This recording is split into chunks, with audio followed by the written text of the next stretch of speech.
Have y'all ever wondered how it would be if the Oscars actually got the nominations and the wins correct? This is our attempt to do that with our personal choices. Welcome back to Cinema Pursuit as we tackle the Oscars at 5 and 10 years ago in our Cinema Pursuit Awards. Today, we're going to be a bit more free about our format, but it's going to be something where we're looking at the Oscars 5 and 10 years ago, meaning 2014 movies and 2019 movies for the respective 2015 Oscars and the 2020 Oscars for what they had on their papers. And then we're going to nominate movies for ourselves for what we love, no limit to genre or anything like that. So, Zach, give everybody a bit of context as to why we do this, because it is something that we've been doing for at least 3 or 4 years, and we record it, we go on Discord, we do it, and then it's kind of just for our own edification. But now we have a podcast. Yeah, so this is something that we started doing. It was either 2019 or 2020. I feel like it was around the COVID era stuff, and what we always talked about is how it's the Oscars, which are kind of a fascinating, just social experiment, really, just to try to take something that's subjective like art and put it into a competition like you would see in sports. And the issue is with the Oscars is that they make those decisions like less than a year after a movie comes out. So you really are making those decisions based on what you just saw, your emotions then, and there's no context to how movies evolve over the years. I don't know if I ever told you this, Vikash, but where I actually got the idea from this was it was in, I don't remember the exact column, but it was an old Bill Simmons column, because he's a big sports guy. And one thing he always said it was when you look at the baseball or football or basketball Hall of Fame, once you retire, they make you wait 5 years before you have your first chance at eligibility to be voted in. And the reason they do that is because narratives can sometimes be really strong when someone's doing their last season. There could be other issues that are good or bad for their case that could be affecting them around their last year of play. But when you wait 5 years, it lets you be a bit more objective about it. You can look at their stats. You can see how the competition that they played at the time compares to now and all these other things. So I always thought, and he mentioned this in his column too, that it would be a good idea to do that with movies, where instead of trying to decide what the best movie of the year was a year later, which I know the Oscars would never do this, but we can do it. Who cares? Let's decide 5 years later, and let's decide 10 years later. So for the last 4 years, and this is the first time we're ever recording it, me and Vikash would get on a Discord call, and we'd spend a few hours just going through the movies for the 5 years ago and 10 years ago, and we would pick what we thought should win each Oscar category. And this doesn't even have to be the ones that were nominated at the time. This is us taking from our knowledge of what we watched that year and picking what we think is the right choice with all this time that we've had to reflect on the movie and how it's aged. And that means so the conversation that we have every podcast about legacies is exactly coming from this Cinema Pursuit Awards that we've been doing for the last 4 years, where it's like time is the only thing that's gonna give you the best perspective on these things, because even as yourself, you might have a different opinion when you go and rewatch a movie after 5-10 years. You might love it more, you might love it less, and the movies we're gonna talk about today are pretty much the ones where it's like you go back and it's like, oh, I love this more. Or it's like something about this, like some aspect about this movie is something that I love even more now. So, I mean, we're good to go. Let's take it away. So some of the movies that came out in 2014 were Interstellar, Captain America 2, Winter Soldier, Whiplash, the first Kingsman movie, Nightcrawler, the Aaron Taylor Johnson Godzilla movie, John Wick 1, American Sniper, Grand Budapest Hotel, Foxcatcher, the first Guardians of the Galaxy, the Lego movie, and on and on and on. The Interview, which was, a controversial movie. You forgot Noah. Noah though. Which we might never get to in this. I forced this man to go to the theater. He gives me, it's been 10 years. This man still gives me shit to this day about this, that we went to the theater. I made this man go to IMAX and I fell asleep during the movie.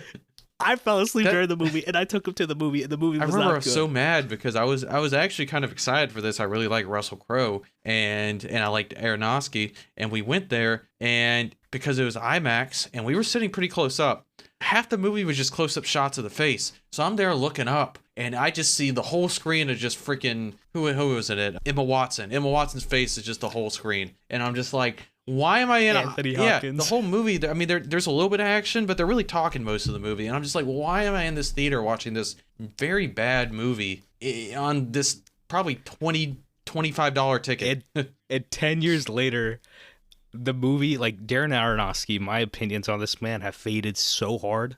Whether it's the tortured, drug-riddled, Requiem for a Dream is not a good movie. I don't know. I disagree, but okay. It's like, it's not a good movie anymore. It's not a fun to watch movie. And like for the purpose, no, but I'm saying in the perspective of like, I've heard so many perspectives of people who are actually drug addicted to some extent, or they had addiction, or they got off their addiction, and they talk about that movie being a terrible portrayal. I see what of you're that. saying. And it hasn't aged well. Yeah, that's why it's like, that's what it's like. You know, Noah 10 years later still not good. Wasn't good 10 years ago either. Yeah. Okay, but Exactly. That's not the point. So what we're gonna do is we're just gonna go through these categories, starting, kind of from not the least significant, but probably how the Oscars, how they usually start with the least significant ones, or the least popular ones is probably a better way to say, and moved all the way up to Best Picture. That's how we're going to do these categories. So, Vikash, you want to introduce our first category? So, let's start with Best Song. So, for Best Song, we're going to go through all the categories, and I'm going to present first the winners, the nominees and the winners that were respectively chosen by the Oscars. So, the first category is Best Song. Best Song in 2014, the 2015 Oscars. The nominees were The Lego Movie, Everything is Awesome, Everything is Cool when You're Part of a Team, and then Beyond the Lights from the movie Beyond the Lights, actually kind of an underrated, underseen picture. And then Glenn Campbell, I'll Be Me, I'm not sure what that's from. Begin Again, good movie too with Mark Ruffalo. And the fifth one, and the winner, is Selma, It's Glory, from John Legend and Common. Actually a really good song. So Zach, do we have any nominees for ourselves? Yeah, so I went through and I realized I neglected to put Everything is Awesome as a nominee, because that was a pretty good catchy song from the time. But I came up with 3 songs, and I'm going to be honest with you, I bent the rules a little bit on these, but I want to get your opinion here on what you think. So the 3 things I nominated, one of them is Caravan from the movie Whiplash. Second is Whiplash from the movie Whiplash. 2 great songs, even if they don't have lyrics. They're not scores, they're songs. And then one, which I don't even know if you've seen this movie. I only saw it way long ago. I have. But it's called I Love You All from the movie Frank, which is actually sang by Michael Fassbender. Let me tell you, I put it on the other day on YouTube when I was preparing for this. That song's like a banger. Like if that song came out, like I almost went and added that on Spotify. Like that's actually like a really good song. Have you heard that song? Oh no, I've heard it. The movie's directed by Lenny Abramson. Frank, it's actually a pretty solid movie. He made Room in 2015, the one that like Brie Larson won her Oscar for. So it's like this was like he made a good movie before, but it's like they didn't give him his credit till Room. But whatever. I saw the movie and I remember him doing this, and it was a good time for Michael Fassbender. He's kind of not been in much. I don't know if you know this, but he literally was an F1 driver, like Hard in the Paint, has a whole documentary for himself. So he was back in 2023 with The Killer, and he's about to go back and make a spy movie with Soderbergh. Let's go. So it's about to be awesome. And I love this song. You're right. This rendition it's really is fun. good. So one thing I want to point out to people listening, me and Vikash, we worked before to come up with some nominees for all these, but we haven't selected a winner for each category. So really the gist of this segment is that we're going to debate and argue amongst each other. We have to come to a consensus of what we think should win whatever category we're talking about. We have to work together on this. So Vikash, are you leaning? For our perspective. Yeah. So what are you leaning towards with Best Song, Vikash? So for Best Song, I love Caravan, Whiplash, I Love You All. I have to throw in Selma, the song from Selma called Glory, and the Lego Movie song, because I've listened to both of those just as much. I've listened to Glory a lot. Every time it comes on my Spotify shuffle, I'm just like, this is the vibes I still get goosebumps from that song. It's still great. So my pick would be Selma, but I'm not feeling too hard about it. So I'm gonna let you take reign on this. So one. I'm kind of going back and forth. So I think that Caravan and Whiplash are both really good songs, but I think they only make sense in the context of the movie. And I think to be a best song, you also have to be a good song. And like I said, Yeah. the I Love You All song comes in at the end of Frank and is really emotional when it happens. And then it's also Michael Fassbender performing it himself, which you don't see very often, you know? I really think that was the best song. I'm just except for this year, right? But with Ryan Gosling. I really think I Love You All, Yeah. but in the movie, Frank is really the best song of this year, even though I'm not sure how many people have seen this since it came out. Give it to it because it's like Selma holds up, I think, besides that, as like a song they made for the movie. But I'll take I Love You All. I love Fassbender's. The man knows what he's doing. Okay, see, that wasn't too hard. Yeah, I know. Not contentious Vikash, yet. you're a big fan of animated movies. Do you want to go over the animated features? Is that supposed to be derogatory? What's wrong I with liking never animated said a problem movies? with it. Don't make me go on my Del Toro rant. Okay, but seriously though, for animated features, the nominations and winners for 2014 were The Box Trolls. It's one of the stop motion pictures from Leica, and one of those directors is Travis Knight. Fun fact, Zach, his dad is the guy who created Nike. He's the guy who did Bumblebee and a couple other movies. Good director. Next one is Song of the Sea, which I haven't seen. Tale of Princess Kaguya? Okay. For once, I'm on the Zach vibe of like not pronouncing this stuff right. That's a good one, though. How to Train Your Dragon 2. Dean Dubois. One of my favorite movies. I love the How to Train Your Dragon movies. Last night, literally, I was talking about How to Train Your Dragon 2 too much. And the winner this year was Big Hero 6. The Fa La La La movie. Okay. Number 1, Zach. 10 years later, you think it's a good idea for the Oscars not to nominate the Lego movie? Especially since it was directed by Lord and Miller. I'm mixed because on one hand, when Lego Movie came out at the time, it was a huge hit, and it was really surprising that it didn't get nominated because not only was it a huge hit, it was a good movie. I will say the Lego Movie has kind of dropped out of the public conscious in the last 10 years, but movies that have stayed have been Big Hero 6 and even How to Train Your Dragon 2. So from the concept of how is this 10 years later, I'm not mad that it was not nominated, actually. I'll make an argument here. 2 things. First one is the Lego Movie is just the basis for Barbie. It is. Not in a negative, no negative, Will Ferrell. I'm just saying it's like literally it's Barbie. Kat, you have any thoughts about this? Lego Movie just opened the door for Barbie because I feel like it's one of the first toy franchises to make a successful movie, right? Am I wrong? But no, but like the story itself, where it's like you've got the main character who is in their world, and then they go into the human world in some form. Oh yeah, definitely got the parallels. I really enjoyed the Lego movie. So it's like the basis for it, and then it's like they improve upon it. And me and Zach actually saw this. We went with Zach's younger brother, Jacob. We went and saw the movie in theaters. I still remember we sat all the way up at the top row on like the right side. I remember loving this movie. I still love this movie.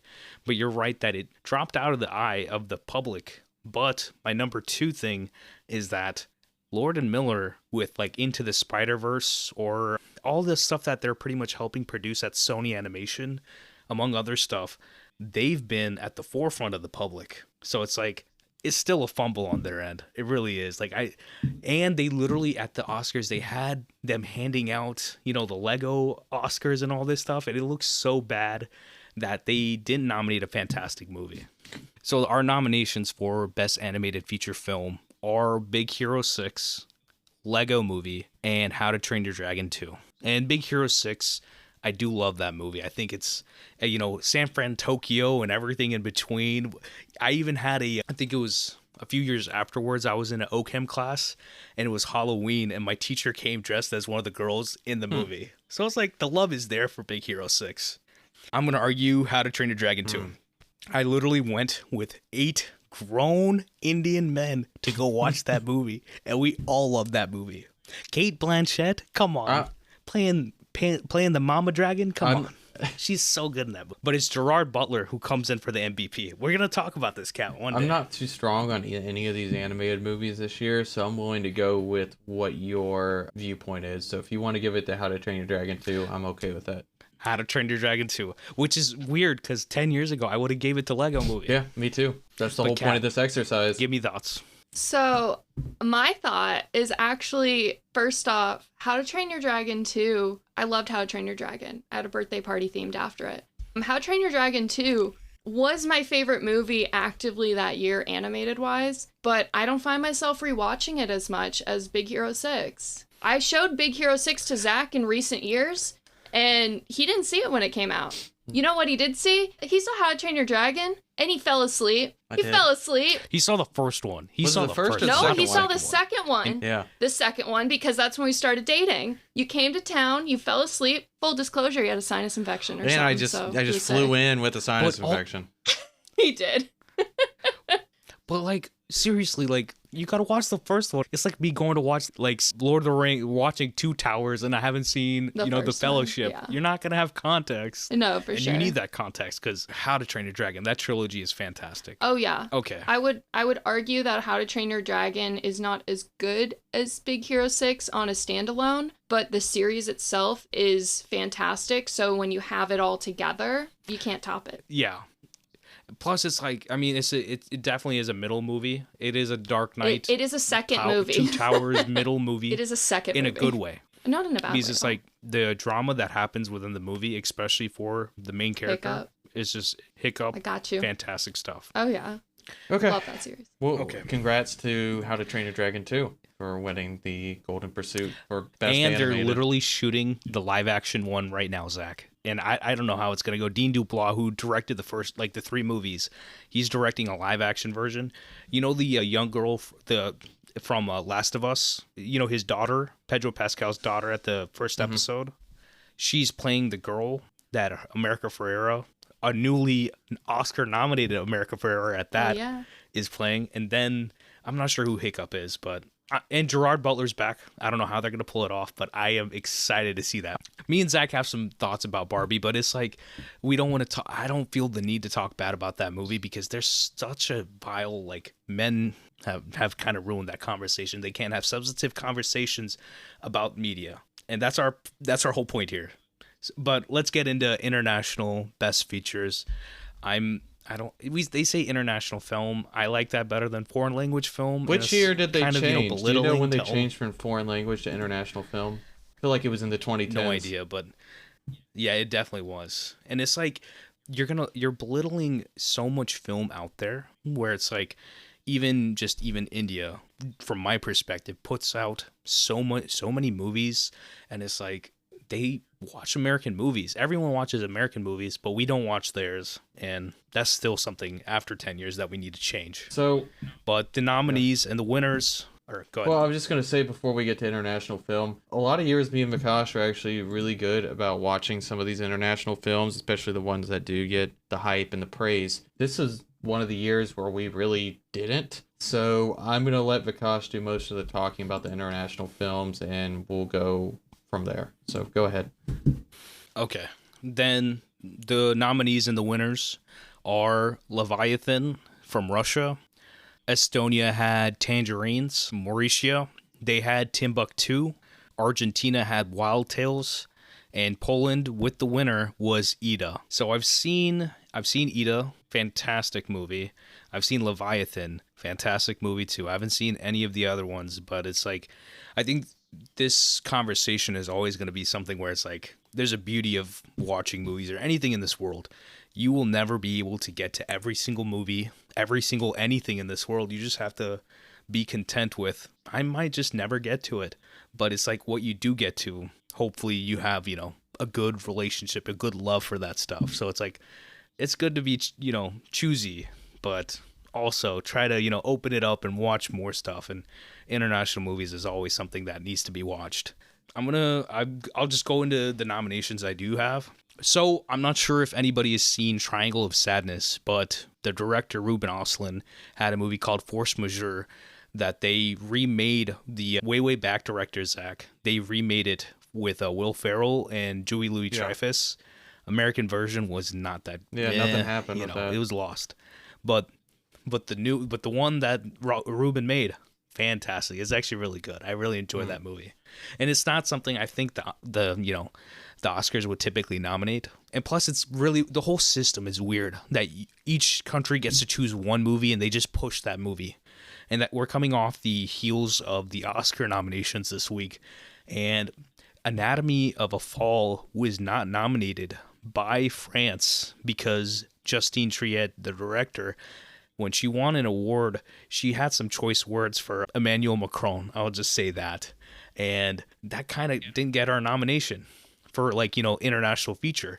But her movie was so good that it just came through. She's the only woman nominated this year for director. She's got screenplay, a lot of nominations. So we've seen the opposite awesome. of that, though, with Portrait of a Lady on Fire was not. Also, France, I believe, was not their country's movie, and because of that, I believe, did it not even get nominated for Best Foreign Film or International Film? I don't think it got nominated, and it was a travesty. We'll get to that when we do that part of the podcast, but yeah. And it's a travesty on my end that I haven't seen it yet. Yeah, it is. So What a shit show. Anyway, Vikash, keep coming this year. Keep talking about your international I've been waiting. films here. Yeah. And my other nomination for the international films is PK from Rajkumar Hirani, which is an Indian movie, and I recommend that to anybody. It's an interesting movie about it's a movie about religion, kind of, but it's a very novel take about it, where it's like you just got to watch the movie. And anytime this man makes a movie, it's informative, it's emotional, but it's downright hilarious at the same time, too. It's everything you want in a movie. So that was my nomination, and honestly, I kind of want to give it to it. Go ahead. You make the rules here. Okay. So PK, Rajkumar Hirani, he's getting that win. And we're going to be doing Three Idiots, his other film, on the podcast soon this year. Congratulations. Zach, I'm going to let you take it away for Best Supporting Actor. Because 2014... Best Supporting Actor, I think when it comes to any supporting actor role, everybody should know that those roles always carry the juice for the movie. So it's like the lead is always the straight man, and then the supporting actor comes in with the juice. Zach, tell me about this juice. Yeah, so I remember this Oscars, they actually did this category first, which they do sometimes to, get some excitement, but also this is one of the most wrapped up and decided ahead of time, and not in a negative way, categories that I've seen ever at the Oscars. So it was a done deal. I'll just say it right now. J.K. Simmons won this Oscar for Whiplash, and going into the Oscars, I don't know how betting works, but you probably couldn't even bet on this because he won all the precursors. He had the strongest performance of the year by all the critics, and we knew he was going to win. But I will say, let me read off the others who were nominated. It was actually a pretty good year for supporting actors. So you had Ethan Hawke in Boyhood, Edward Norton in Birdman, Mark Ruffalo in Foxcatcher, which I forgot he got nominated for that. And then Robert Duvall in The Judge was probably the only one that was a little iffy. But that was a really good group there. I'm not sure if Channing Tatum counted as a Best Supporting Actor he was a lead. for Foxcatcher. He counted as lead? I would say so, but he didn't get nominated, so I don't know. Because I feel like they might have pushed him as supporting because Steve Carell might have been lead. Could have been. Because he was good in that movie. Channing Tatum doesn't get his credit. Yeah. Let me read off who we nominated, because we nominated quite a few. And now, remember, we're not nominating the performances the same way the Oscars do, where it has to be fit into this box. We're nominating things that we thought was really good, and it doesn't have to fit into... And to this day, these performances, if you go and watch them, you're like, damn, that is so good. Exactly. Still. And what are our nominations? Sure. So, obviously, J.K. Simmons for Whiplash, Edward Norton for Birdman, and Ethan Hawke for Boyhood are all going to be nominated still. Tony Revolori. Ethan Hawke. Yeah, Tony Revolori. Yes. Who everybody knows now from, he plays the bully dude from, the Spider-Man movies? Yeah, waste of a role. From the Tom Holland Spider-Man movies? He plays Zero in Grand Budapest Hotel. Fantastic performance. I put him under supporting. Get your hand off my lobby boy. I could be convinced he's the lead, but I don't think he is, so I put him as supporting. That's just how I feel about how the movie ran. So a few others that are more deep cuts. Bryan Cranston in Godzilla. He's in it for 30 minutes, and he is incredible for those 30 minutes in that movie. Time to spoil a movie that is 10 years old. So spoilers for Godzilla. The biggest bag fumble I've ever seen in my life is them killing off Bryan Cranston when he was the lead of that movie. They put him in supporting, but he should have been that lead. Because it's like, it's a great movie till y'all kill this man off, and then it's just Aaron Taylor Johnson becomes an NPC that's kind of inhabiting the visuals of watching what Godzilla's doing with the Mutos and stuff. Yeah. And I still love this movie, but it's like, y'all fumbled this bag. It could have been the fantastic American Godzilla movie, but it was a really good one instead. Yeah, it really was. I mean, at the time we were saying this too. That's not even something that we had to go back to. He was coming really hot off of Breaking Bad. This might have been his first big movie or his second big movie after Breaking Bad. And everybody at the theater was really excited to see him. It still might be his biggest budget movie. Yeah. It still is his biggest budget movie besides Argyle. Yeah, no, it's unfortunate. But he had a lot of hype behind him, and then they cast him, and then they just kill him like 20 minutes in when he's like dominating the movie. Every time he's on screen, you can't stop watching him. So I wanted to... I'm pretty sure Gareth Edwards knows he fumbled the bag. I wanted to reflect that here. Also, another one kind of out of left field, Randall Park in the interview. He's pretty good. He's fantastic in the movie. We're not going to talk about this movie in depth because I don't want to get hacked, okay? Number 2, he's on Fresh Off the Boat. He's a fantastic actor. Randall Park actually directed his own movie this year called Shortcomings that I still need to watch. And he was in Aquaman 2, which apparently I'm the biggest fan on earth of that movie. But I love Randall Park and deserved nomination. Yeah, he plays Kim Jong-un in that movie, and he's pretty funny with it. Oh, no, he doesn't. He plays an impersonator. Please don't hack us. Also in the comedy area, Ice Cube for 22 Jump Street. Listen, I know this isn't the biggest, like, is this the best acting performance thing? But he's really freaking funny in that movie. If Judi Dench can get nominated for like 8 minutes or like 2 minutes or something like that, then Ice Cube can get nominated because he is fantastically funny in that movie. And it plays to this trope. Like, the Jump Street movies are very much about playing to the tropes of cop movies where it's like the angry black, boss, the main detective or whatever, whether it's like Beverly Hills Cop or anything like that. They're playing to that, and Ice Cube does the fine line of being hilarious at it and then being, doing the regular stuff too.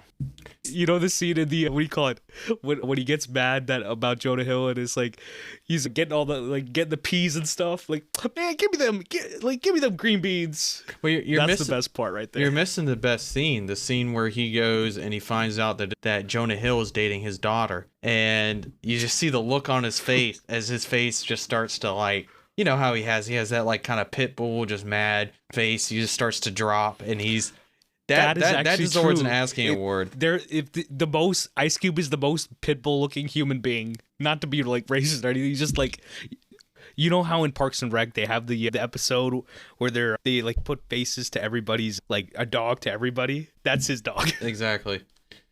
Okay, so continue down the nominations. We have a few more left. Dave Bautista for Guardians of the Galaxy. No one really expected anything from Dave. It was kind of a weird casting decision, and it was his transition from being a wrestler. And he comes into Guardians, and he like kind of steals the show in the first one. Everybody was quoting him. He was the funniest guy. The whole cast came out and like the whole cast stole the show, if that could make sense. They all kind of were a ragtag team that no one really expected to make this movie do well. But he really, like, Drax became like a thing for a few years there. Still is. Yeah. Through all the ones that they've done, like with his character, consistently hilarious, consistently compelling. Like in the first one, his whole storyline with his family. I know y'all haven't seen Guardians of the Galaxy 3, but he's the most funny, but he's also the most like gentle and kind in some ways. But then he goes right back into the comedy. And he is the best actor, like the best. Dave Bautista is the best WWE turned actor that we have. Cena and The Rock have nothing on that man. Yeah. Next, Shia LaBeouf was actually really good in Fury. If you remember that. I thought that was going to be a return to form for Shia. If y'all haven't seen Fury, Fury is still good, man. Yeah, I thought that would be a return to... It really is, but I thought that would be a return to form for Shia, and kind of wasn't, but still a good performance. Yeah, we won't go into him. I do want to call out... Hit me with this Interstellar. Yeah, so Matt Damon showing up in Interstellar for like 15, 20 minutes. Incredible. Steals the scene every time. You know what's funny? Now that you're a Michael Mann fan, his name's Mann in the movie. Oh, that's funny. What do you mean now? I've always been a Michael Mann fan. What do you mean now?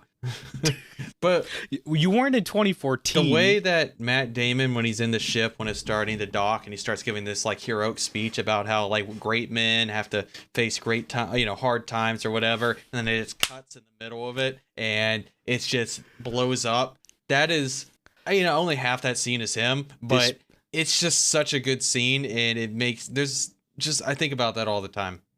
Nolan needs to make a horror movie. He needs to do it because that's a horror movie moment right there. And I was probably jumping in the theater. Lastly, I have Fassbender down for his role in Frank, which I think was a supporting role. I could be argued out of that. It is. Okay. It is. And Fassbender is pulling a Bane. He's pulling a Tom Hardy, and you can't see his face. Yeah. So He's literally wearing like a big head. So looking at all these nominees, I'm leaning to still giving it to J.K. Simmons. I think they actually got it right, and this was one of the best supporting performances I've ever seen. It is one of the best villain performances I've ever seen. Yeah, 100%. The only one I feel like the one that I gravitated towards right away was Ethan Hawke, where it's like I don't think Ethan gets his credit. Last year we had done the 2017 Oscars also, or the 2018 Oscars for the 2017 movies.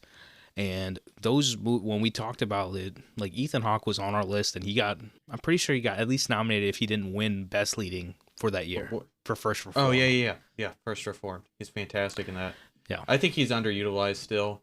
But yeah, this is the JK and Whiplash. He always showed up in bit parts in movies, and it was always very good. And this was like, his stock rose so high on this that even like the average film goer knew who he was after this and was excited when they found out he's cast. When he was cast in those Justice League movies as Gordon, I remember that was a really big deal to people. And even though it ended up being really much, that was like, you could tell how big he got, that he was like the guy they looked to be the next Gordon in those movies.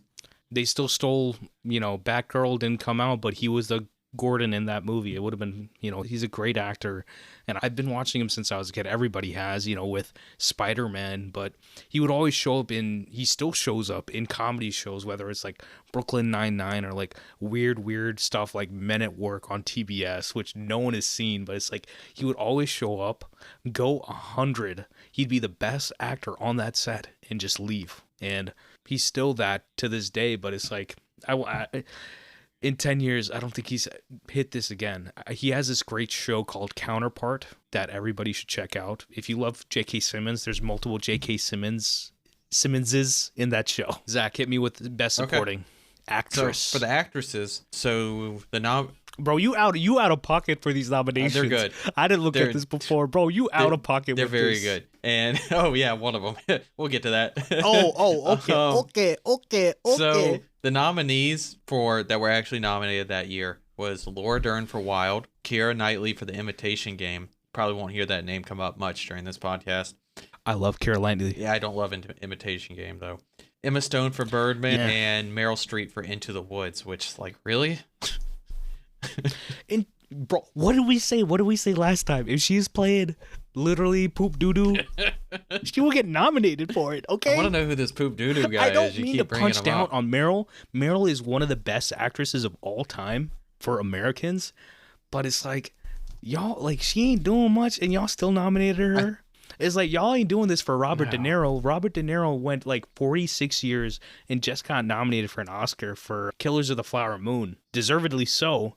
And it's like, y'all ain't doing it for him, so why y'all doing it for Meryl? Yeah, they definitely did that a lot in the 2010s. I feel like they calmed down on it in recent years, but maybe she just hasn't been in enough lately. But it felt like every year in the 2010s, for whatever she was in, it was getting nominated. Into the Woods is probably one of the more egregious ones. Okay.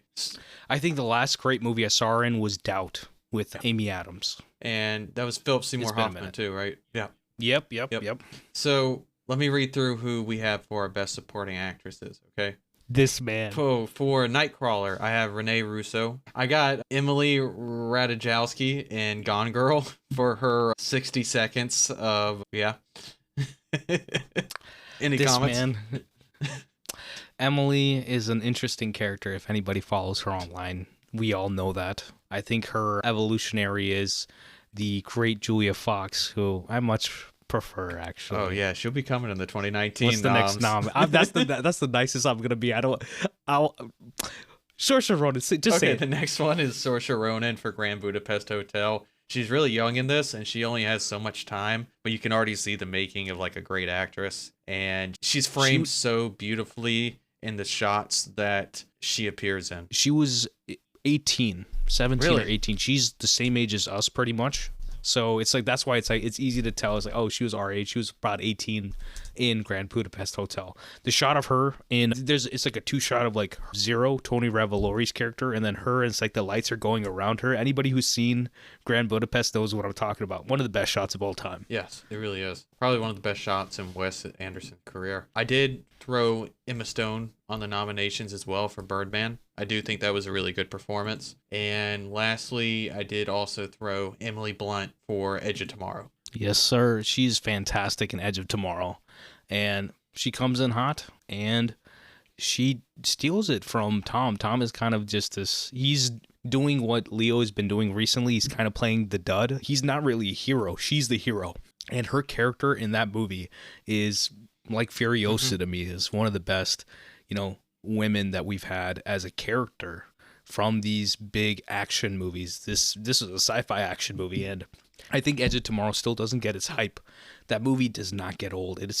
They made Happy Death Literally. Day. They made 2 of those that are like, it's the Groundhog's Day thing, but it's like Edge of Tomorrow, because of Emily Blunt, still fantastic. One thing I want to bring up about Emily Blunt's performance too is that Tom Cruise is almost always paired with an actress to, either a love interest or whatever. Almost always paired with one. A younger actress. Younger. Yeah, sure. Well, the dude's like old at this point. But all I'm saying is he's usually paired with the actress. A lot of times they don't keep up, or they're maybe not as good, or maybe they're overshadowed. I will say Cameron Diaz, no offense. It happens. But the Mummy movie, Annabelle Wallace, I don't mean this by any offense to these actresses. It's just, the narrative itself, it presented them with that, and they cast them, and they're not punching the level that Tom is. You're 100% Well, what I was right. going to say is that the only time I've recently seen him find someone at his level was the recent Mission Impossible movie. That was the first time in a while. And Rebecca Ferguson. Yeah, and Rebecca Ferguson in the previous one, yeah. But it's rare.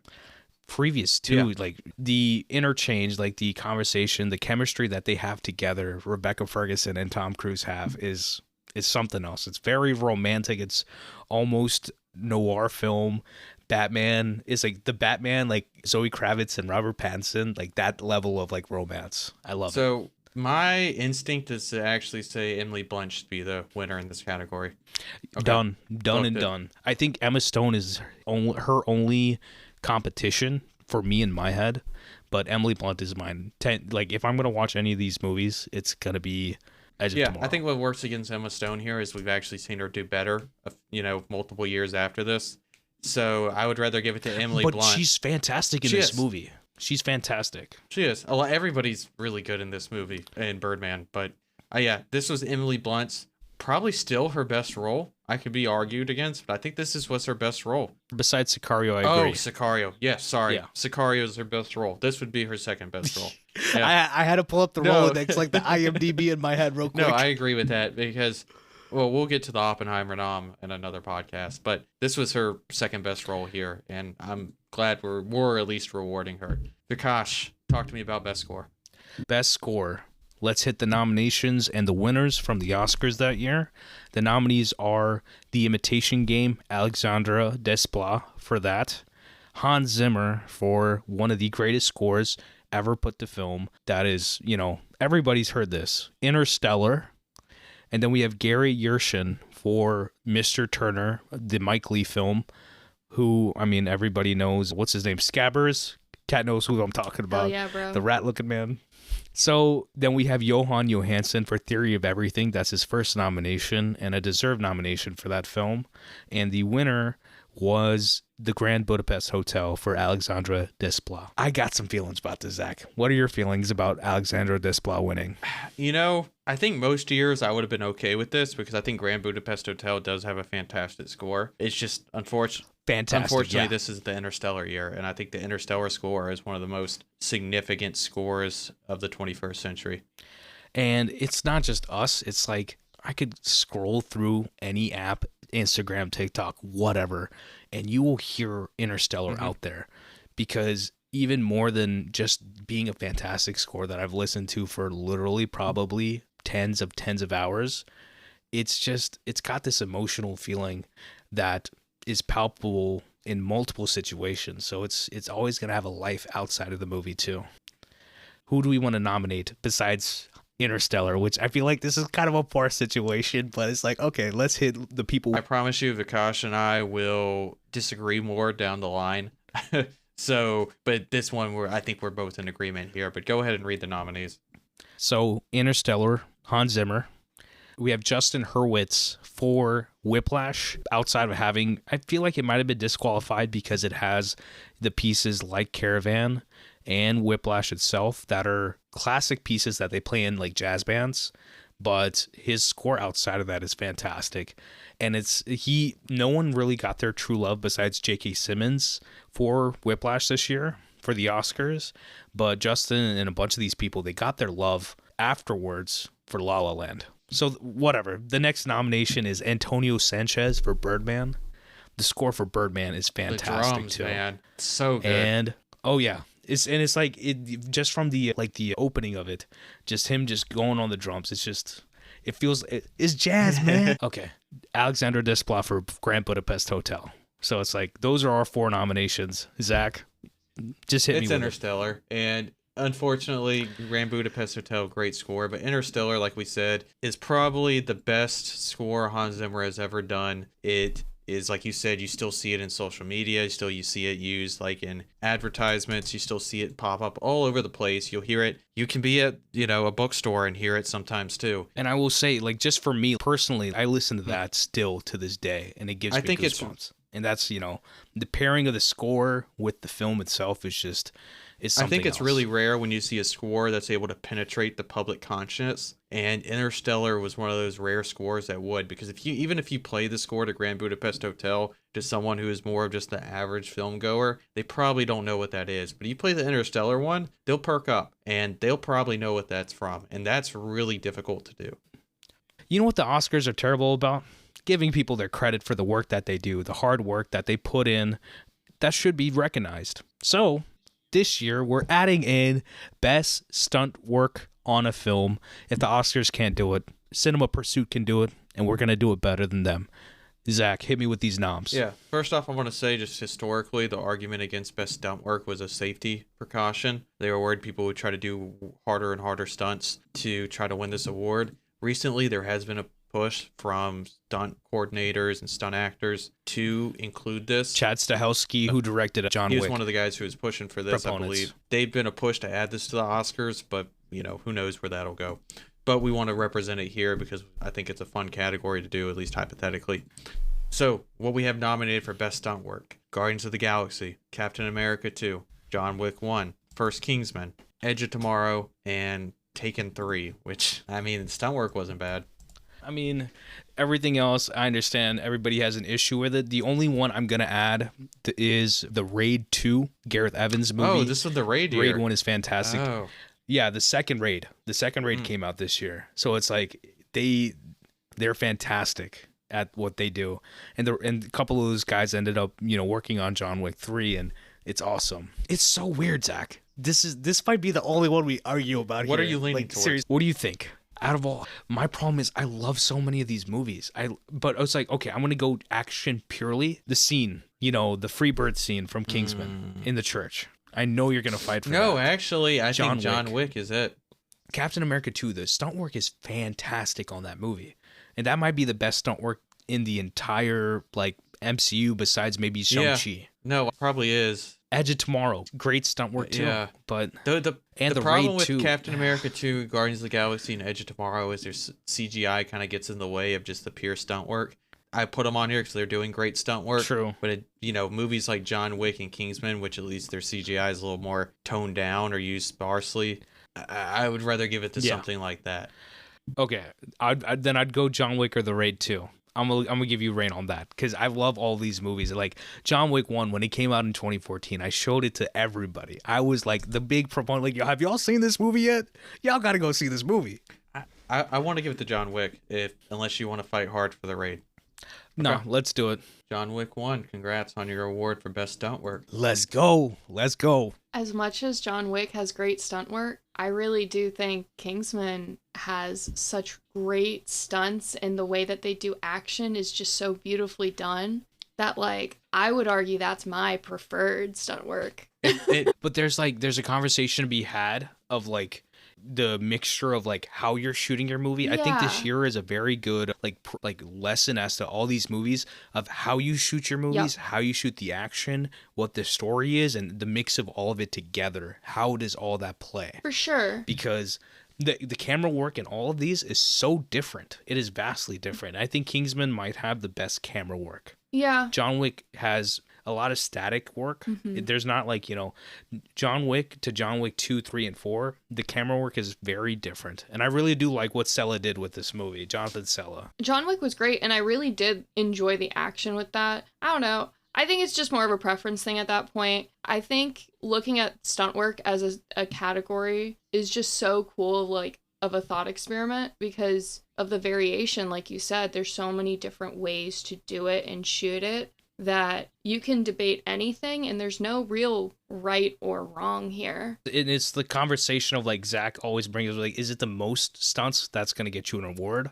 or is it like some sort of novelty? That's what I wanted to Yeah. get to, was that if there was like an Oscar for best stunt work scene, that church scene in Kingsman would probably get it for us. However, like Vikash said, the reason General. that's good is it's like the most stunt work in a scene like that. And now John Wick has a ton Yeah. of stunt work, but it's not as flashy as a lot of the stunt work in Kingsman is. And I don't, Kingsman. not that that's a bad thing, it's just two different styles. But overall, I think the stunt work in John Wick makes the movie, while Kingsman, even if the stunt work was a little less good, it would still be a fine movie. It'd still But be John fun. Wick only works if the action's believable. For sure. No, And I the agree. crazy thing is that they made John Wick 1, and then they're like, yeah, we're never going to get to direct a movie again. And between Stahelski and David Leitch, they've directed like 10 plus movies or something, and they're kind of the biggest action movie directors now, which is wild. After 10 Yeah. years, like, they've been putting in the work, and we're not going to get into our opinions about either one. I love things about both of them. Let's get into documentaries. Yeah. Most years we do okay where we'll see a documentary or two when they pop off. I'm going to be honest, like, it's just not really my thing, and I don't know about Vikash, but I don't think it's really his thing either. So do we have anything to discuss about this? Honestly, it depends. Yeah, it depends. But it's like, my thing is, I like documentaries, but it's like there has to be a forward moving narrative to them. In the 10 years since this happened, documentaries have become this thing for streaming services to be like, oh, you've got this story, we'll fund you, but you need to give us at least this many hours of content, whether it's warranted or not. So there will be things like McMillian on HBO that are like, they're 5 hours, but it's compelling 5 hours that they're churning from there. But it's like, just make a that one movie if you easily can make could have a been movie. 2 There's certain- hours. I watched it. There was a lot of fluff, unfortunately. Yeah, Whoa, I really Yeah, it liked is it. a lot of fluff. They did, but they fluffed it. I really liked it too. But it's like, then it's like something like the Wild Wild West. It's like 8 hours. There's other documentaries where they're making a part 2 of it, and it's documentaries are fantastic, but it's like the money people are ruining it. Oh, I and this is a great year for documentaries. And let me get to the nominees here. We got Finding Vivian Maier, The Last Days in Vietnam, The Salt of the Earth, which is Wim Wenders, who I think just got nominated for another Oscar. Wim Wenders usually doesn't have like scripts for his movies, but he did have one this year, and it just got nominated. The last one for the nominees is Virunga, and the winner is Citizen 4. And I've seen 2 of these. I've seen Virunga, and I've seen Citizen 4. And I'm going to just go ahead and, Zach, I'm just going to go ahead and give it a Citizen 4. Because I still want you to watch this movie. Because it's a story of Edward Snowden. And I remember seeing the Oscars for it and all that stuff. The movie wasn't out. And I was like, okay, there's a lot of love for this movie. Let me watch it. And the movie plays like a thriller because you're in the situation with Snowden at the time of him leaking the papers and everything in between. Like, there's a scene where, I say scene, but a literal thing that happened where they're in I think it's in Russia, they're in a hotel and they're trying to like release the papers or something like that. And the fire alarm starts going off. And it's one of the most tense, thrilling scenes I've ever seen in my life. That's how I good heard it a is. lot about this movie through reading and stuff like that. So I'm okay with that being the winner. That's completely fine with me. I just want to point out this was also the year the Roger Ebert documentary Life Itself came out, which did not get a nomination. And all respect and love to Raj. Yeah. He was probably the best reviewer ever. The GOAT. His reviews mean a lot to me. And when I still watch a movie that's, predates his death, I'll go back and read his review every time. I think there's a perspective. We even talked about doing it for the podcast where it's like, should we do a little segment where we have Roger Ebert's take on this movie in there? But, it's something, we love that, man. Okay. But let's get to original Real juice. screenplay. Zach, hit me with the noms for original screenplay. Okay. So, for original screenplay, the original nominees were Boyhood by Richard Linklater, Foxcatcher by E. Max Fry and Dan Futterman, The Grand Budapest Hotel by Wes Anderson and Hugo Guinness, and Nightcrawler by Dan Gilroy, with the winner being Birdman, written by Alejandro G. Inarritu, Nicholas Giacobone, Alexander Dinelaris Jr., and Armando Bo. So Birdman was the original winner. This is an interesting conversation right here because the problem is, I mean, thoughts about Birdman, I think it's a compelling script, but I feel like there was a lot of novelty this year. I think we've talked about before about it. You should always look at screenplay noms, and it's a good year for noms, but I don't think most of these are making it in for us. I feel like that's one of those movies that Michael Keaton's the star and he's the vehicle and he's the reason the movie works. And I think the script's okay. I think it's a little in your face at times, and I think at other times it's a little on the nose, but it's not bad either. So I'm not mad at this, but I probably would have gone with I would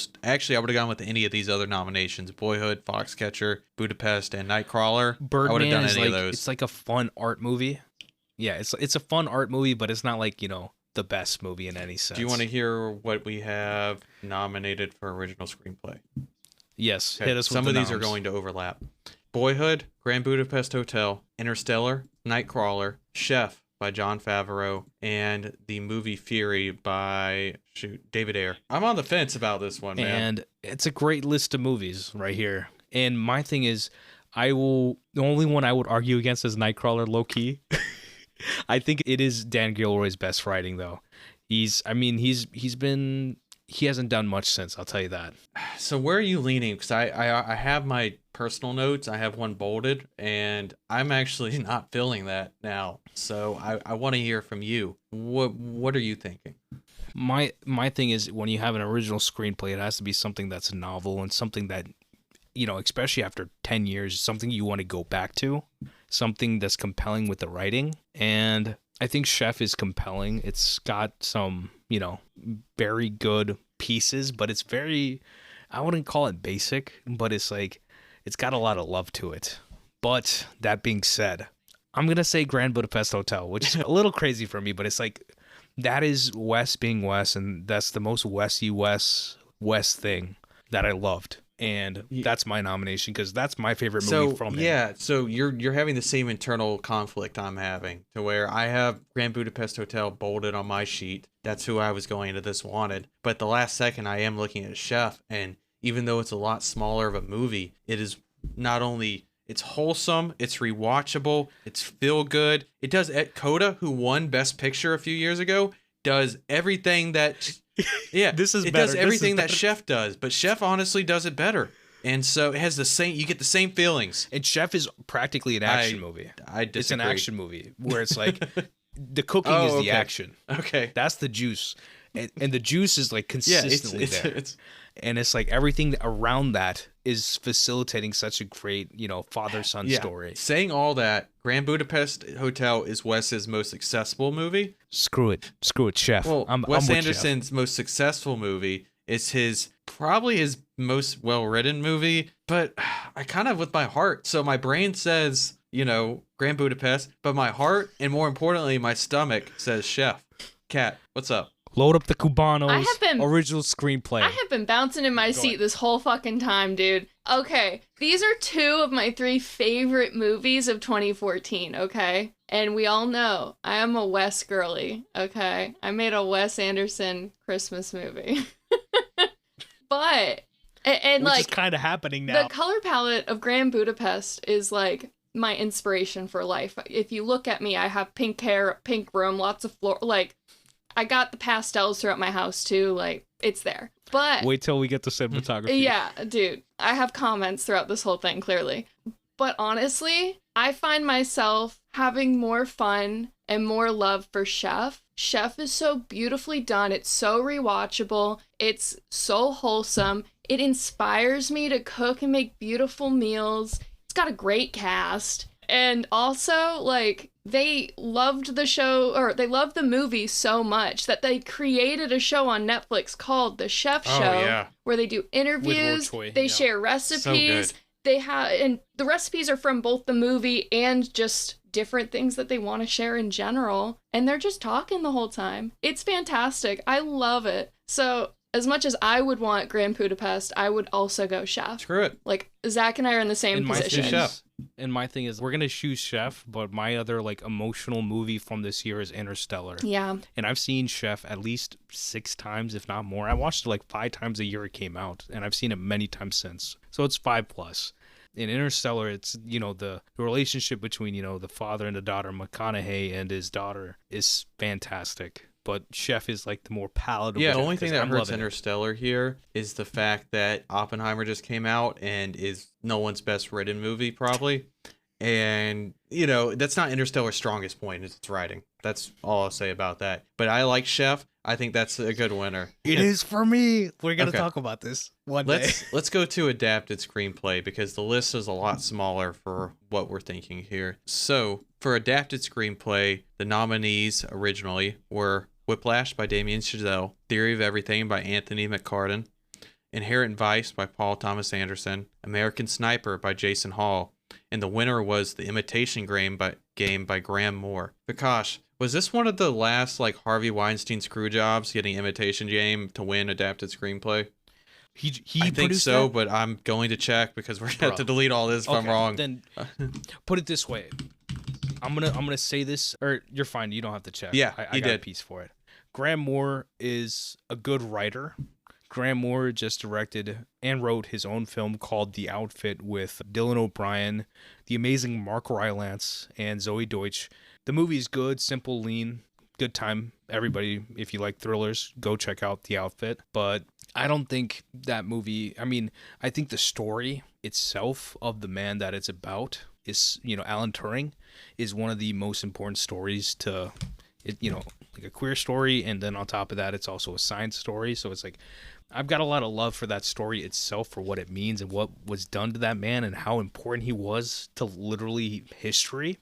But I have no love for that movie, frankly. And I love a lot of the pieces, but I don't like that movie. And our nominations for adapted screenplay are number 1, Whiplash, which, I mean, it's kind of a weird thing to call it an adapted screenplay because he's adapting himself. Like he wrote a short film and then adapted it into, you know, a feature film, and he made the short film so he could make the feature film. So it's like, it's weird. And our other adapted screenplay nom is Gone Girl. Gillian Flynn adapted her own book into a screenplay. And to say this is her first screenplay is kind of crazy, and it's fantastic. It's just weird that Gone Girl did not get nominated originally because it is way stronger than the majority of these movies here that were originally nominated. Kat, you have any thoughts about Gone Girl? I mean, first off, I only just saw Gone Girl in the last like year, right? Yeah. So this hasn't like been an aging movie for me. This is a forefront of my mind kind of movie. It's great. But I wanted to add one other adaptation that you forgot. What's that? Mockingjay. We just had a whole Man, you get off the podcast. We I'm done. pulling We the done. internet. we ain't just doing had a this. whole episode on Hunger Games. We did a whole episode. I mean, It's okay. I wouldn't give it to I it. wouldn't Okay. give it to it. Well, we can put it asterisk. Cat like this movie. That's well, about it. I put it as a note But it's because there were a bunch of adaptation this year, specifically Hunger Games Mockingjay Part 1, which is the most closely aligned adaptation, Maze Runner, Divergent, and The Giver, as well as several others like we've just mentioned. Sounds like a whole bunch of I trash. looked at it. they were. This is post You're not the wrong. Harry Potter trying to juice like, you know, any book as It was. possible, and it's like they're all fumbles for the most I part. know. It sucks. But it's like Alejandro Gonzalez Iñárritu, he's nominated this year. When he was making The Revenant, he was talking about how the adaptations kind of have to be betrayals to some extent when you're adapting it to the screen. Oh yeah. Whether it's a good, page for page, Zack Snyder, whatever he did for Watchmen, which we've got our thoughts about that, but it's like in this case, these adaptations are good. I think Gone Girl. Zach, what do you think? I'm torn because I think Gone Girl probably is the best written story. But on the other hand, isn't it really hard to write a movie like Whiplash and be compelling? Whiplash is pretty much, like Full Metal Jacket, but in a band room. And to make that compelling, to make it a thriller pretty much, is definitely an art. And I think when it's like, are we arguing the adaptation or are we arguing the writing? I don't think the adaptation should matter. Arguing the writing? Whiplash. Easy. Because I actually think the story isn't even the strongest part of Gone Girl. I think the directing is. But for Whiplash, I think the story is just up there as strong as the performances, personally. It is. The screenplay is fantastic, but then like the editing, all the pieces come together amazingly in that movie. So okay. Whiplash is the best adapted screenplay. Yeah, which, like you said, is kind of weird. It's an adapted screenplay, anyways. But we're going by the Oscar rules on this one. Okay, into directing noms from the Oscars 2014. We have nominees being Boyhood, Richard Linklater; Foxcatcher, Bennett Miller. Where's that man been? It's been 10 years. Go make another movie.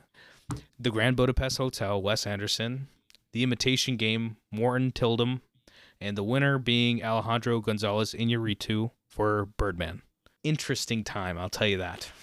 Yeah, so I like some of these. Like, even if though Foxcatcher I thought was like good but not great, I'm happy Bennett Miller's on here because, like you said, we haven't heard from him in a while. I'm happy that Linklater got his flowers for Boyhood. Iñárritu winning for Birdman. I mean, I don't hate it. Like, I'm not the biggest Birdman guy. That's fine. I don't love the Imitation Game nom because, both of us aren't big fans of that movie. So overall, it's an okay group, but it's still missing like some really big ones that we're going to go over when we give our noms for Best Director. To call something out that's interesting too. Foxcatcher got one of the Best Director noms where there's only 5 slots, but didn't get one of the 10 Best Picture noms this year. Has that ever happened? The scene. Yeah, it's Selma. Literally this year, Selma got directed by Ava DuVernay, but she didn't get nominated for. They nominated the movie for Best Picture, but I'm talking the other way around. She's a woman of color. I'm talking the other way around. He got nominated for Best Director, but I'm talking. That's only 5 slots. There's 10 Best Picture slots. How does he not get one of the 10? That makes no sense. Exactly. But the sketch from Key and Peele with like Marshawn Lynch, where it's like biscuits and gravy. And then he comes on and they're talking about the Ava DuVernay novel. Like, how do you nominate that? And it's like, it's not there. Which is my argument still. It's been 10 years and Ava DuVernay deserved to be in this category more than, let's see, I'd argue at least 2 or 3 of them. Vikash, go ahead and read off our noms. So, Best Director noms from us. Best Director from us. So, Ava DuVernay for Selma, Grand Budapest Hotel, Wes Anderson, Christopher Nolan for Interstellar, James Gunn for Guardians of the Galaxy. Honestly, big deal when it first came out. Like, really big deal, and I wanted that recognized. Yeah. Boyhood, Richard Linklater. Chef, we have Jon Favreau, who is like, in 10 years, has gone exponentially crazy with, the value that he's holding in stock of, like, Hollywood studio stuff. And same thing, our next nom, John Wick, Chad Stahelski. It's David Leitch also in there, but Chad Stahelski had his name on DGA. And then our 2 last ones are Gone Girl for David Fincher, and the last one is The Raid 2 for Gareth Evans, another great action movie. And those take so much work. I think we have 3 action movies on here because I'm a bit too action heavy. But Zach, give me some thoughts about our nominations. So I like all of them. Like I said, I wanted to include James Gunn for the Guardians movie just because of what it meant to just cinema at the time. Of course, like Favreau for Chef, we talked about our love for that and how, he made such a fun movie. Chad Stahelski for John Wick. It doesn't work without him. I don't think another director would have figured out how to make that movie work. And then, of course, Fincher for Gone Girl, which I think at the time was a big snub. Like, Gone Girl was snubbed all across the Oscars, weirdly. But I wanted to make sure he was included, too. Like, this is a really great list of directors. And if you look at them, all of them are still making great movies and doing good work now, which is a good indication that this was the right group to nominate. And I'm trying to think of one, because it's like I think every one of these, there's like some great directing throughout all of these, and every one of these movies I'm like, oh, this movie wouldn't exist as great as without this person at the helm, because literally every single one of these, especially the ones who are like the writer directors, Boyhood, Favreau, Stahelski's, he's in there but he's not actually writing, Wes Anderson, Nolan, like everybody who writes a movie and then goes and makes it themselves, these people typically do become the ones that I love from Best Director. I don't know, Zach, give me your pick and I might agree, because this is tough. So right I here. kind of wanted to go against the grain, and I actually picked Chad Stahelski for John Wick, because I think what he did there is incredible and ushered in a whole new type of action filmmaking that we hadn't seen before. I'm good with it.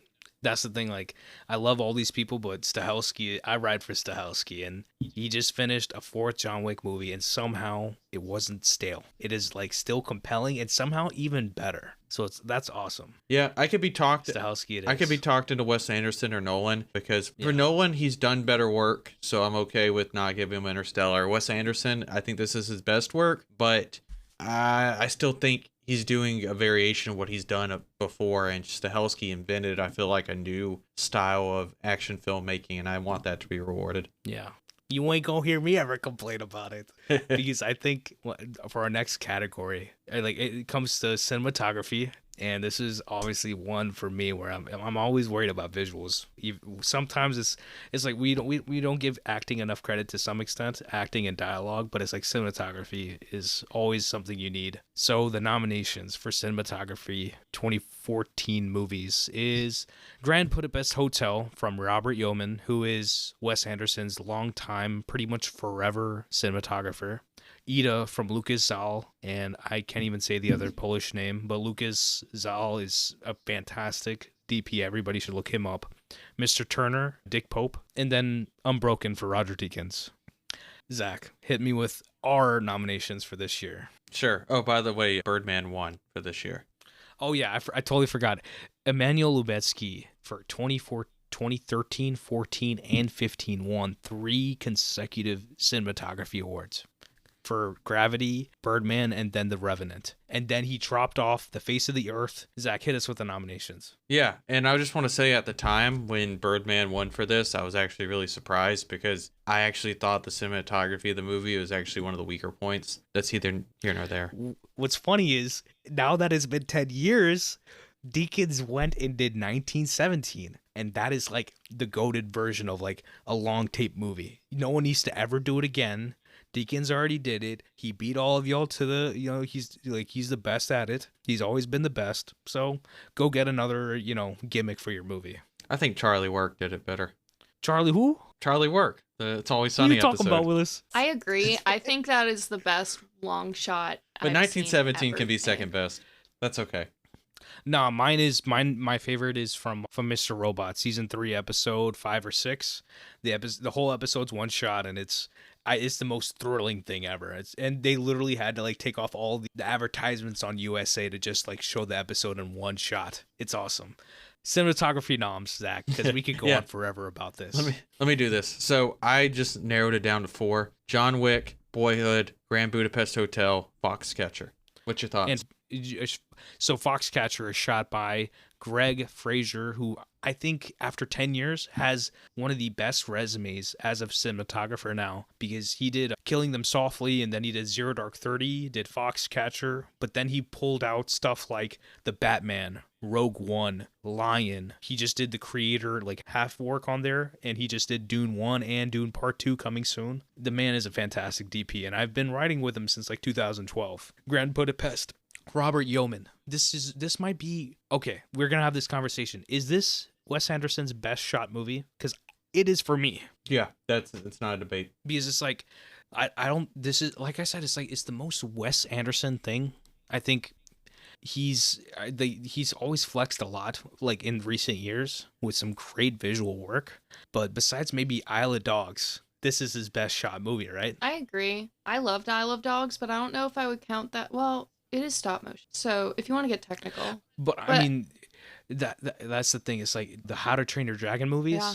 I could low key put in a cinematography nom for it, because Roger Deakins went into those movies and he was telling him how to light the scenes. Oh yeah. So he has his hand in those movies too. It's a very interesting thing when it comes to animation, whether it's the computer stuff or the stop motion stuff. Oh yeah. So I think this is not even a debate. I think it's Grand Budapest. There's an argument for all of these, but Grand Budapest, this is his best looking movie, and it needs to be rewarded here. The only one that we left out on the noms was for Hoyte van Hoytema for Interstellar.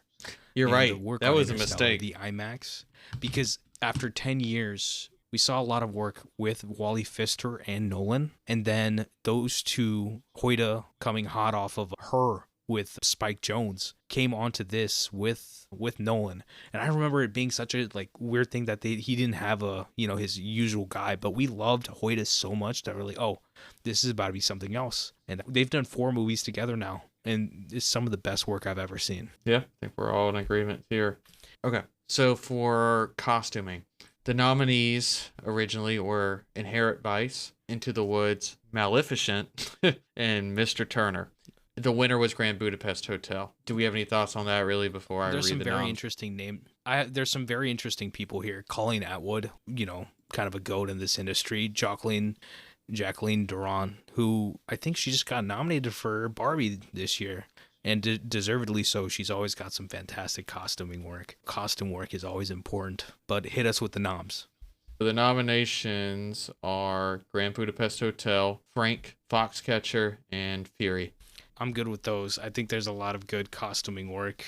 I'd argue Kingsman low-key, because I really love the Kingsman stuff. But costuming always gets awards for like stuff that's period work or stuff that's not necessarily of today, which is always what they want to push because it takes more work to do that. But stuff like Gone Girl or Edge of Tomorrow, stuff like that, I see the work there. But I'm not going to put the noms in for it. I would argue maybe like a Dawn for the Planet of the Apes. It's contemporary, but there's some good costumes in there. Personally, I think it's a no-brainer. Really? Well, who do you think then? Grand Budapest. No, I think it's Foxcatcher. I put it this way. The costumes, I think there's more work. That's the thing. Which one looks better? Which one's more compelling in any sense, a narrative sense or a visual sense? I think it's Grand Budapest, because that stuff looks fantastic. It feels period, and it's not necessarily flashy, but it's like the work there is gorgeous. It's just gorgeous work. I think Maleficent has gorgeous work too, but Grand Budapest is the product that I'm looking at. I think you convinced me. I think that Grand Budapest, the costuming and the cinematography really go hand in hand, and it's hard to have one without the other for that movie. So I'm good with that. And low key, I would throw in like an Edge of Tomorrow for that same vibe as Foxcatcher, because those costumes, and especially like the stuff that like the machine things that they wear, that's hardcore stuff. Yeah, it was literally 100 pounds or something like that. Yeah, I remember that, and then like all the outfits and everything they were wearing, all the coordination with it. I mean, I remember liking how they all looked in the movie, but it wasn't like a strong feeling. So I'm good with Grand Budapest. Okay, Vikash, tell me something about sound. Sound, we're just gonna do one instead of the sound editing and the sound mixing, even though both are very important. So I'm just gonna read off all the noms because it's 10 noms. We have sound editing. It was Birdman, The Hobbit. It's the third film in the Hobbit movies, Interstellar, Unbroken, with the winner being American Sniper. I've got some choice words about that soon. Sound mixing won for Whiplash, and the nominations were American Sniper, Birdman, Interstellar, and Unbroken. Almost a mirrored nomination category besides the Hobbit movies. Zach, I think it's pretty, like, sonically for this year, it's pretty apparent that our nominations are going to be Whiplash, and it's going to be Interstellar. Yep. Because I think there's a lot of movies that have good sound, but those two movies, like, the sound is extremely important. And I love the sound on Godzilla, but I just saw Godzilla -1, and then I'm like, oh, never mind. It doesn't need to be in this category. So, which is funny because the sound mixing on Interstellar is the one where Michael Caine's character is in the hospital, and you literally all you can hear in the sound mix in the theater is like, it's like.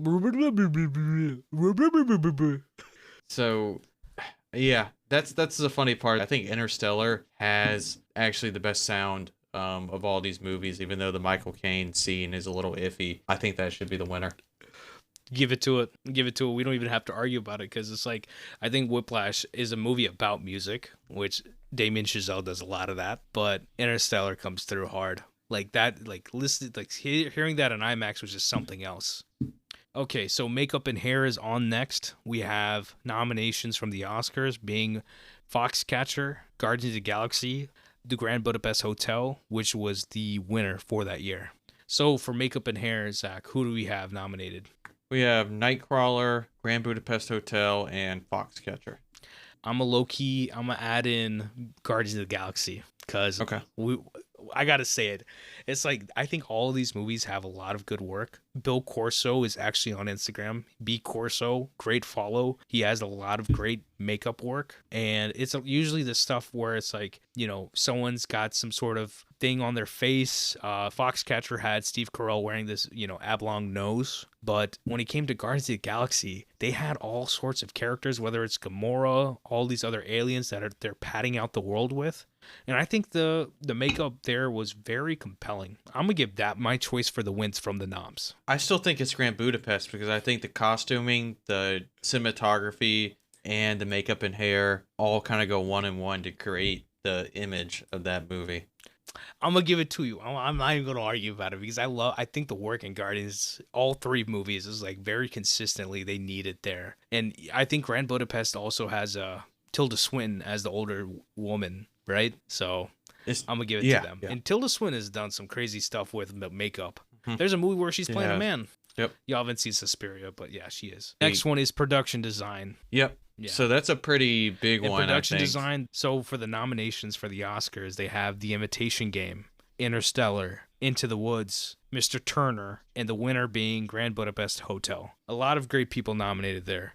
And for us, it goes down to Grand Budapest, Interstellar, Birdman, and I'm going to throw in Dawn for the Planet of the Apes, because that's a movie that was a lot of sets in that movie, but they did take it outside. They went to the forest, and some of the locations on that movie are just fantastic.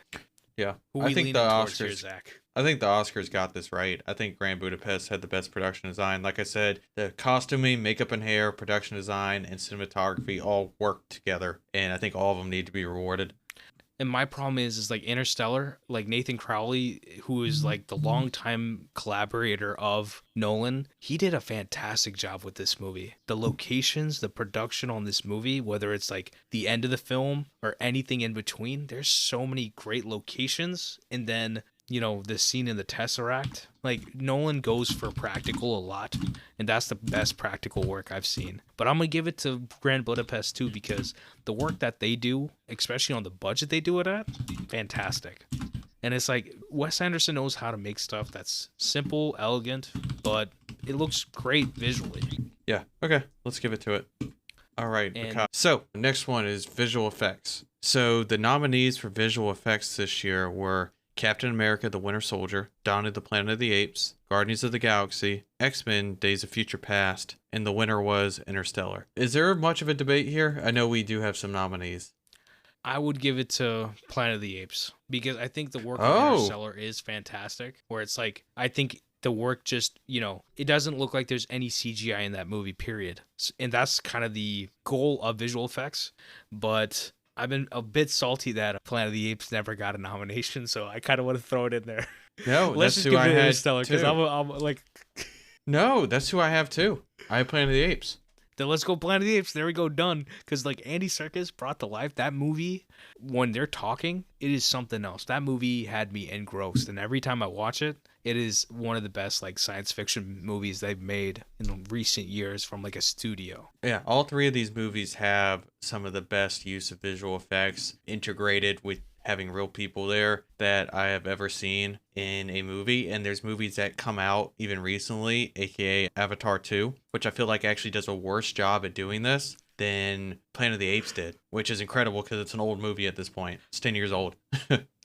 And you'd have to argue for, you know, War for the Planet of the Apes, where it's like it's even better than this one somehow. But I understand what you mean. Okay. So on to one of the most compelling categories, editing.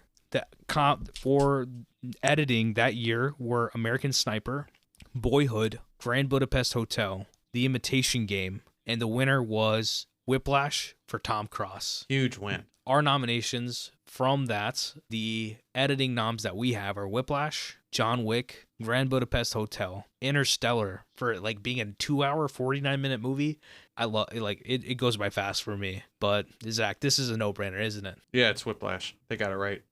Because Tom Cross, what he does with this movie, Giselle talks about it. They were like watching Raging Bull while they edited this movie, and they were just trying to make it as intense as possible, and they achieved it. It feels so good watching Whiplash. The tension is always there when it needs to be. Yeah, I feel like this movie is a remarkable feat, and we talked about all the other things that made up this movie, but the biggest thing is how well edited it is to bring in these emotions of, like you said, it's almost like an action movie. It's like a thriller, and the only way you achieve that is through very concise and thoughtful editing, which Tom Cross did. And if anybody watches, go to IMDb or Letterboxd, go look up Tom Cross, and he has anything from Hostiles to No Time to Die. He did a Bond movie. He's done Babylon. He has movies of all sorts of like lengths and stuff, and he's done across genres. First Man, and every time editing is impeccable. Every time. I love that guy. Okay, on to the juice of acting. We have Best Actors. Let me read off the noms and the wins that they gave. We have Steve Carell for Foxcatcher, Bradley Cooper for American Sniper, Benedict Cumberbatch, The Imitation Game, Michael Keaton for Birdman, and the winner was Eddie Redmayne for the most acting, Theory of Everything. Sorry, I threw it a little bit. Just a weird group of choices. I feel like they left so many people out. Michael Keaton not winning this is a surprise to me. If you would have asked me, hey, who won the Travesty lead actor role, I would have said Michael Keaton. So I'm really surprised by that. Steve Carell getting a nom's good, but at the same time, he's actually been better in other movies. So it's the way back, Big Short. Like this really, I think this was still the novelty of him coming from The Office and other comedies to do a serious role, had some novelty to it, which is why he got the nom. We saw this at festival, and there's serious moments in this movie where people were laughing. Yeah. And I was like, yo, even Zach was laughing. I was like, yo, y'all better not. Y'all are laughing at the wrong times. It was hard not to because... And it was the Steve Carell. It was the it was really hard because anytime Michael he did Scott. something awkward in the movie, he had this weird like accent and nasally talk and its weird nose. So anytime he did anything awkward, it just felt like I was watching something from The Office. So it was really hard to separate it when we watched it. I'd be interested to see how this movie played now, but yeah, I didn't really care for him in that movie. So our nominations are going to be Matthew McConaughey for Interstellar, Ralph Fiennes, I'm sorry if I pronounced that wrong, for Grand Budapest Hotel, Keanu Reeves for John Wick, the amazing Andy Serkis for Dawn for the Planet of the Apes, Michael Keaton for Birdman, and Ben Affleck in Gone Girl. So who do you think is winning out of this for us? I think Ralph Fiennes is the winner for Budapest. I think that he carries that movie in a way that even though Michael Keaton has to carry Birdman at points, it's like he's a tour de force in that movie. He's having to do so much high energy acting and so much bizarre, just facial, He's doing the dramatic and the comedy at the same time. It's hard to pull that off. It's hard to do that. It almost reminds me, remember in The White Lotus, the actor who plays the manager of the hotel in season 1. Yeah. Murray. He really takes from this movie. I don't know if he's ever said he has, but it feels like he takes the energy that Ralph Fiennes had in this movie. And every time I watch it, it's funny, it's endearing. Then when he's protecting Zero, it's like really endearing. But then when he's like trying to screw old ladies to get their money, it's like really funny. Like he just can do both. And the way he can manage it without becoming a farce is awesome. And it's why I love his performance in that movie. And I have a lot of love for Matthew McConaughey in that role. This was, peak reconnaissance. Andy Serkis as Caesar is one of the best roles of all time. I think he's got a bit more juice in War for the Planet of the Apes, though. Michael Keaton, same thing. This was a return for him. He's always been great. There's a lot of love recently for him and for his role as the boss in The Other Guys on Twitter. I was loving it, but I gotta agree, it's Ralph Fiennes. Like Andy Serkis comes close to me, but it's Rafe because he is doing the thing that someone like Paul Giamatti this year for Yeah. The Holdovers or the amazing Robin Williams did, where it's like it's a balance act of doing the comedy but also doing the drama, and both sides hit. And not everybody can do that. And this is like, "Get your hands off my lobby boy" is like one of my favorite lines of all time. Yeah. Okay. Well, we're in agreement there.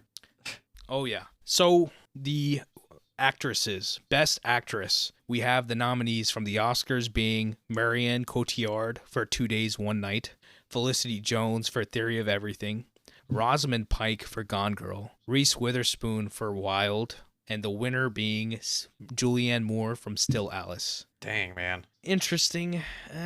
It's like I feel like this might be one of the categories that aged the worst at. It was a weak year for lead actresses, so that hurt it. But it really was odd that Rosamund Pike did not win. I don't know at the time if she was favored or not. I don't remember. But looking at this list, she just sticks out like a sore thumb. It's like, why is she not the winner? I would have nominated Emily Blunt too. So for our nominations, we're gonna have Rosamund Pike and Emily Blunt. Emily Blunt was the best supporting, and she won best supporting for us already. She wait. She we did? gave her best supporting. We can't give her both. I'm running. I don't even have to remember. I run for Emily Blunt besides Oppenheimer, but like I run for that woman. Rosamund Pike, clear winner. I don't even want to nominate anybody then. That was Rosamund Pike is the best role. I will say, the only thing I will say, Rosamund Pike is the best actress this year. She had a movie come out in 2018 called A Most Private War, where she plays a journalist, and it is her best role to date. No one ever talks about it. They were giving her a lot of love this year for Saltburn, but Rosamund Pike, A Private War, made by a documentarian called Matthew Heineman. It's his first dramatic movie, and it's a good one. Yeah. Hard watch, I'll tell you that. Yeah, when we did our nominations for Best Actress for the Golden Pursuits, Rosamund Pike is the only person we nominated, which just shows you, A, how dominant her performance was in that movie, and B, how weak the other performances for lead actresses was this year, and really weak the parts were. Not even the performances. There were not any good lead actress performances this year that we could find. I think Julianne Moore is fantastic in Still Alice. She's losing her memory. You know how Anthony Hopkins is in The Father? Yeah. That's the role I'd like in it too. I think you would like it. But Rosamund Pike takes my cake this year. Okay, nominees for Best Picture for the Oscars. We're down to the count. We have American Sniper, Boyhood, Grand Budapest Hotel, The Imitation Game, Selma, Theory of Everything, Whiplash, and the winner being Birdman for 2014 movies at the Oscars. Yeah. So let me run up our I just list want to say for Best that Pictures, because I just want to say at the time, I remember this race was pretty heavily between Boyhood and Birdman. Didn't look like Theory of Everything or Whiplash or any of these others had a chance, and it was really neck and neck. And Birdman pulled it out, which is okay in this compared to this list. But we're gonna fix that up with our Best Pictures. So Vikash, who did we nominate? Best Picture nominations for Cinema Pursuit Awards for 2014 movies, we have Interstellar, Whiplash, Grand Budapest Hotel, Gone Girl, Chef, Guardians of the Galaxy, Nightcrawler, John Wick, and Dawn for the Planet of the Apes. That's a great list of movies if you ask me. I could watch any of those any day. I could turn on any of those and just watch it. I would love to. This is a bit, I don't know if there's a contentious fight to have here. Yeah, I think it's kind of one of those weird things where we didn't give the movie we're both thinking of a lot of awards, but the movie really is the sum of all its parts is what makes it good. It might not be the absolute best in any of these categories, except for a few, but it's the movie that means the most to us, and it's the movie that I really think has lived on. Well, a few movies here have lived on the best, but I think it's still an amazing movie and has aged wonderfully. What's that, Vikash? We ain't thinking of the same movies. You tell me yours, because I think you're not going to like mine. Tell me yours. I mean, the answer is Interstellar, right? Whoa. How are you going to be on the same page as me? This man. Of course. It's Interstellar. It really is.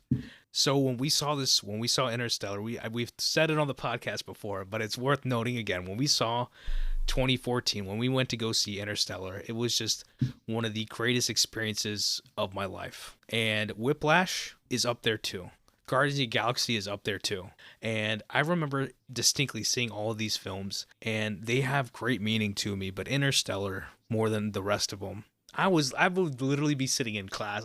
I would talk about Interstellar anywhere I could, because that movie is a journey. You feel like you went there and back to another galaxy and all that stuff, but the heart is there, the love is there, and then the conversation of like, everything about like humanity and all that sort of, stuff, which I don't really even think about. It's a great story. That's my pick. Okay. I'm glad we're on the same page, because I thought we weren't going to be on the same page. No. So what I did is I bolded 3 because I was willing to have debates and talk about 3 of them. Interstellar, Whiplash, and Grand Budapest Hotel are on a level that are above all of our other nominations and all the other movies that came out this year. True. I know we gave Budapest a lot of awards, but the point I just wanted to make was Interstellar, the sum of all its parts, I believe is the best movie this year and is our favorites. And it has a level of heart to it that even though people will make fun of it for that, the heart, the core of Interstellar is a story about a man who's just trying to get back to his kids. And it's beautifully told.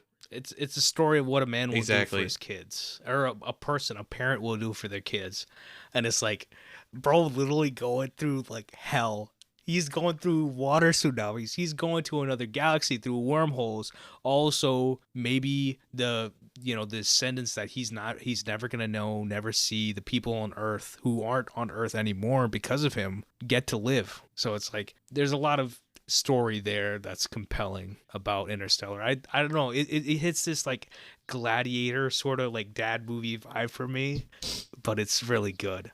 And I'm surprised people say that Nolan's emotionless. This is his most emotional movie. Yeah, this is his most emotional movie. Probably. Nolan's not great about emotion, which is probably why a lot of people had mixed feelings about the emotional core of this movie. But I think this is his most emotional. I think Dark Knight, Inception. This is his most emotional. Those two, and this is the most emotional, and I think it hits the entire. I think there's an argument that Dunkirk is too, but I think it's saved for the very end. Yeah. Oh yeah, the end of Dunkirk is one of the, like, emotionally, the end, like the last like 15 minutes might be some of the best stuff I've ever seen.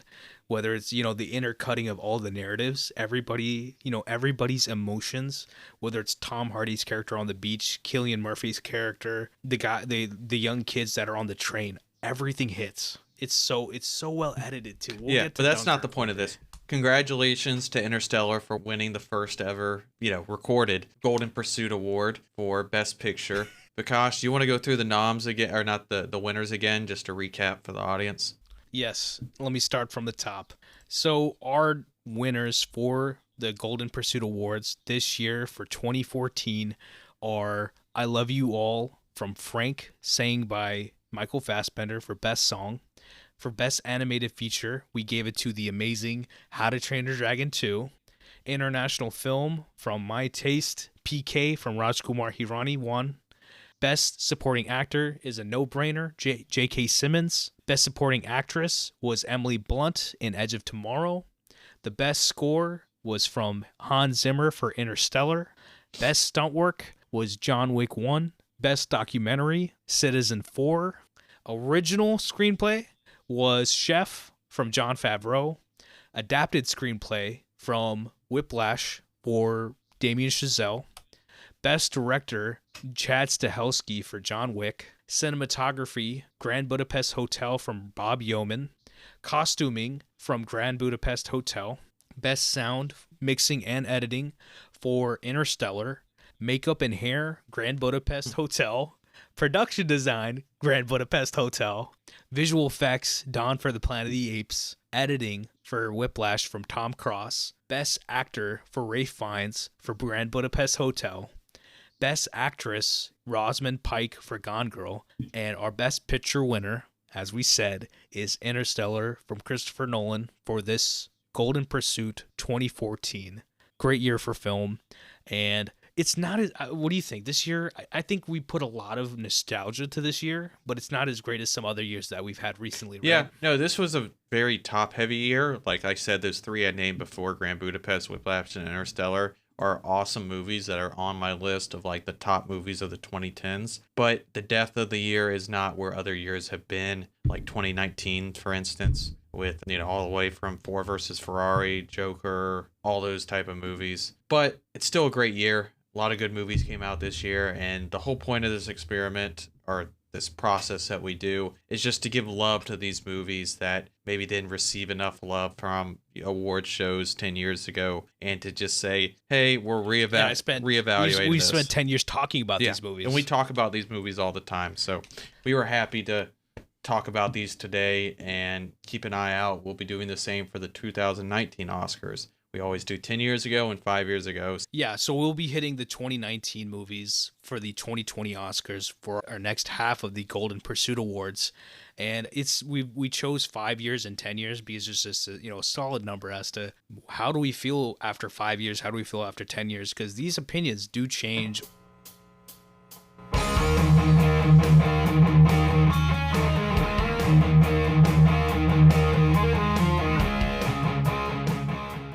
Thank you for listening to this episode of Cinema Pursuit.